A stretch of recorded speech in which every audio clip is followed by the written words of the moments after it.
Support the channel on patreon.com/manlightfoot.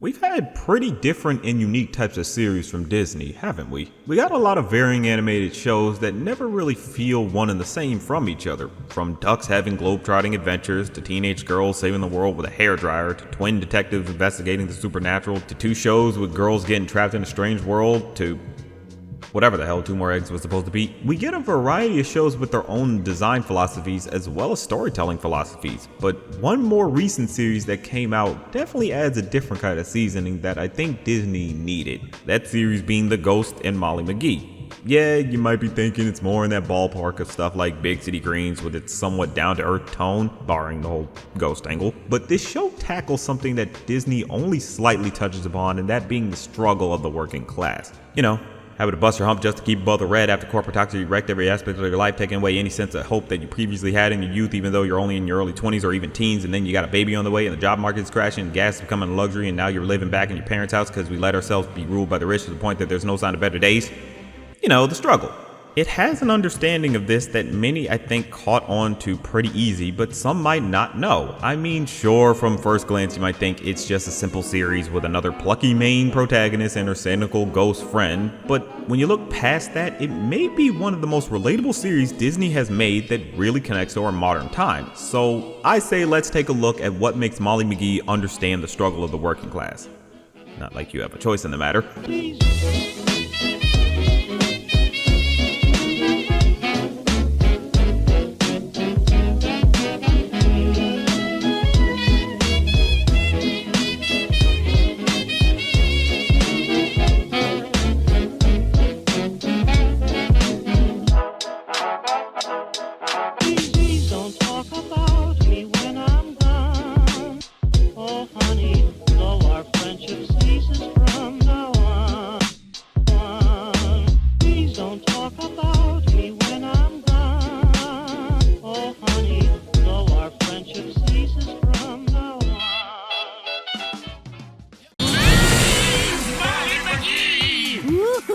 Hold that pose. Selfie! Ah, look at your little face. Now, this is definitely a show that hits you right from the gates with how spry and energetic the main character Molly can be. She just has that attitude to her that won't accept no for an answer, sometimes to her own detriment. She's making progress on the far turn on the cat hit. They're missing out. They played it safe, but look who's laughing now.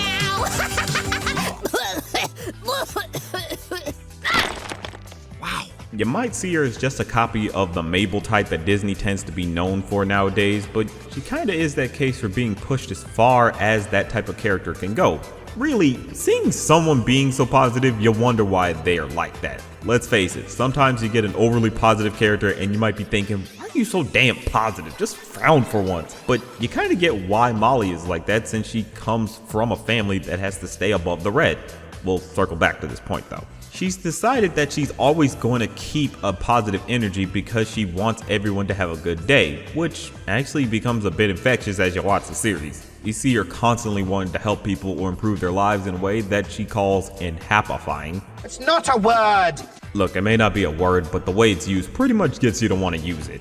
But a nice thing you see with her positive attitude is how much she tries to get involved with her community. She constantly tries to get people to help out or help others out herself. Usually you see a character doing that and it always turns out bad for whoever, but here it tends to work out okay.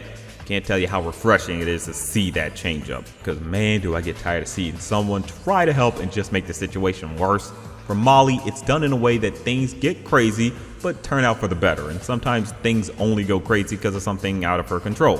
Be it her trying to get her brother Daryl to behave just for him to still do something pretty bad, or her trying to get a country singer to appear at a benefit concert for the town just to find out that singer's not easy to reach. Where's Kenny? 30,000 feet in the air on his private jet. Oh, I'm an ordinary man. I put my rhinestone britches on one leg at a time just like everybody else.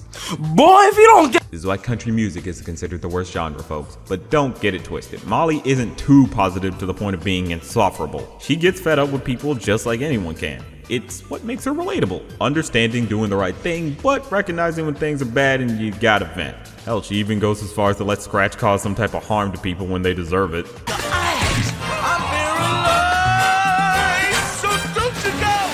I But she isn't unreasonable. If it turns out she's wrong about something, she'll do everything in her power to correct herself. Like when she thought Andrea was trying to scam the school's fundraiser just to make herself look good, only to find out it was to get her parents to acknowledge her, which is kind of messed up when you think about it. Molly did the right thing and let Andrea have that, even though she was planning on ruining her, but that's beside the point. She has an effect on people and is able to bring out something in those that felt like there's not much to them, like how much she changed her best friend Libby. Libby was some shy girl who wasn't trying to shake up any waters, but Molly brought out the best in her. Granted, in ways that might be a little, shall we say, needlessly violent.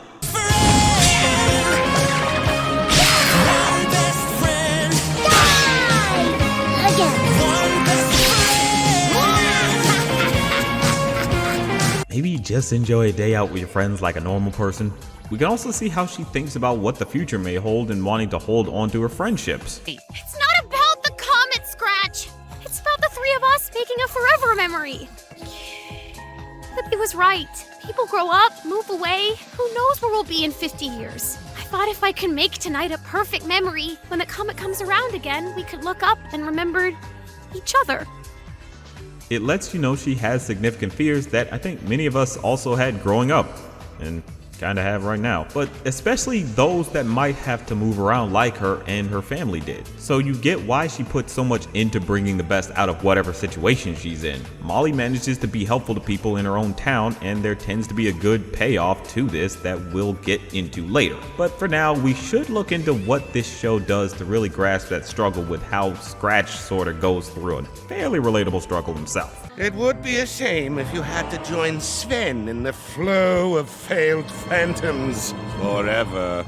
Yeah, but this is a festival about turnips. Nobody likes turnips. My misery numbers are gonna go through the roof. So a thing of note with Scratch is that even though he's dead, he still has to bust his ass to please his ghostly bosses. And no, not in that way, you dirty people. There's this ghost council that rules over the ghost realm that has this thing called the scare quotas. Scratch basically has to always meet these quotas, otherwise he'll be banished to this place called the flow of failed phantoms. So I guess super hell? Or the US. Ha! Got him! Hey, our country sucks. That's how we can see a connection with Scratch. He has to work for these people who are considered the elites and has to do things their way. But the twist for him is he's already dead and he still has to work. Ain't this a bitch? Kind of plays into that idea of work being soul crushing. In this sense, literally. Scratch's poor attitude is so indicative of how we all have a bad attitude about life. It captures that inner side of us that wants to lash out because our day-to-day is hurting us. But there's also a softer side to Scratch that we all connect with too, that grows from the beginning of the series. That being how much he cares for his new family. He goes above and beyond to make sure they're taken care of, as well as them being there for him. It's honestly kind of crazy considering he very much hated them and constantly tried to scare them away. But he grew to love them and just can't do without them. Hell, he went as far as to rob a bank for Molly. It was a credit union. Take it back! Take it back! Semantics. And let's face it, we've all had that thought to just Robin Hood someplace to make our troubles go away. Oh, that was just me? Huh. Y'all are weird. But anywho, it basically gives that sense of doing it for her vibes that we saw in Simpsons. But this is with the family. It's that great embodiment of being a working class citizen, working a dead-end job and having a family to provide for. It's crazy how much you can see yourself in this type of show, but it doesn't all stop there. The family themselves even add on to the struggle from Daryl to Pete to Sharon. They really exacerbate what it means to be in the red.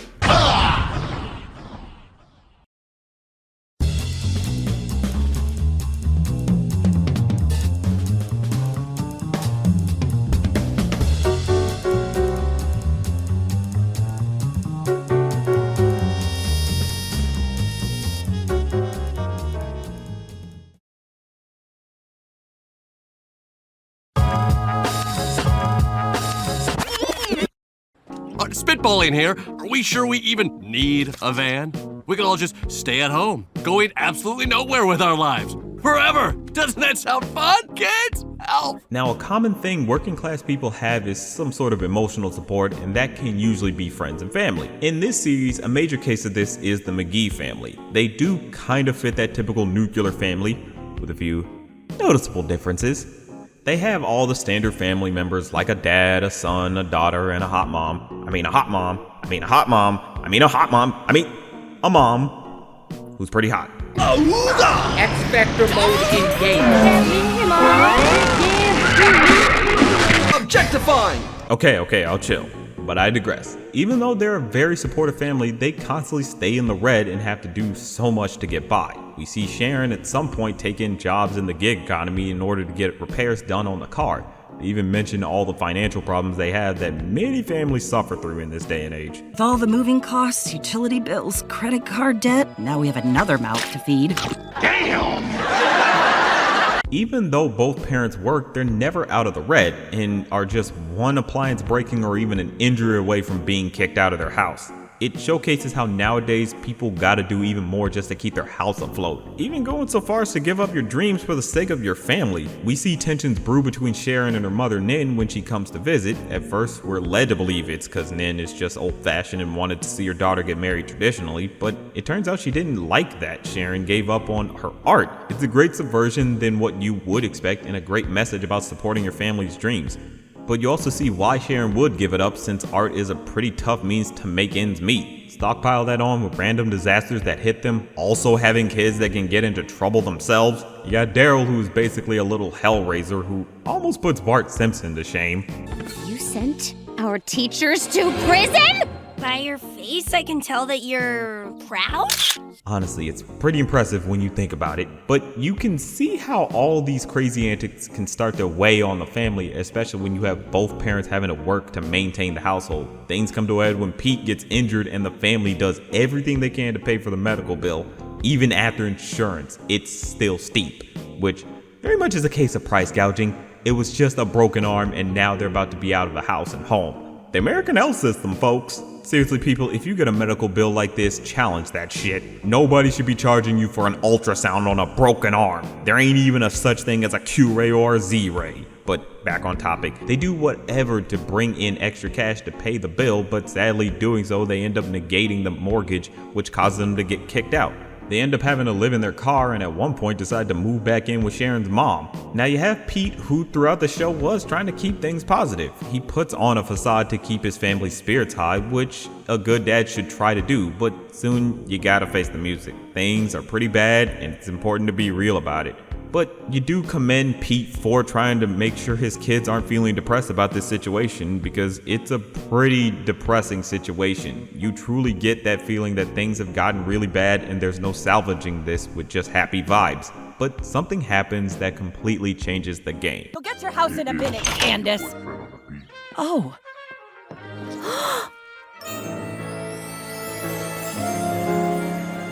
What's going on? We see the whole town come together and pitch in to buy back the McGee's home.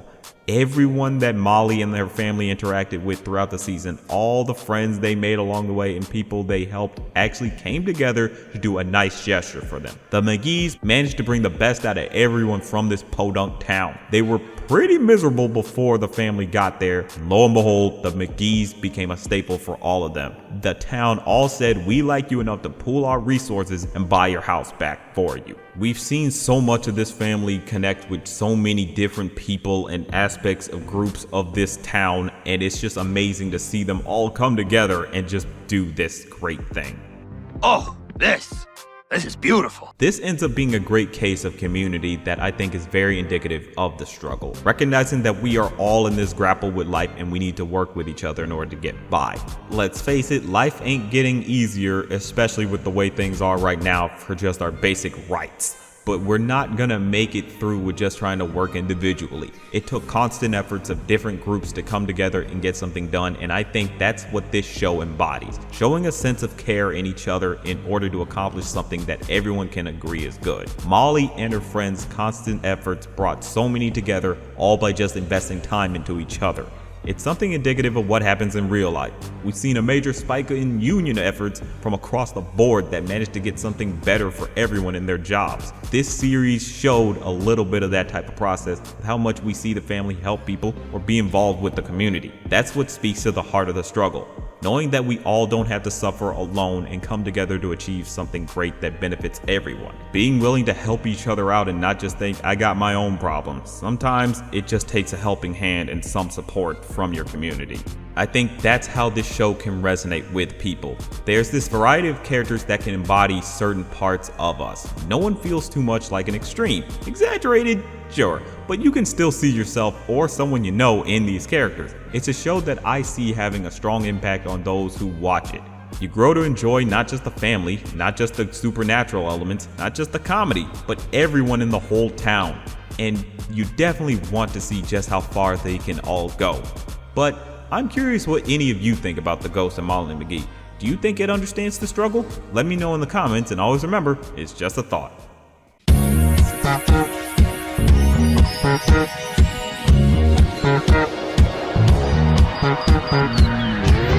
Thank you.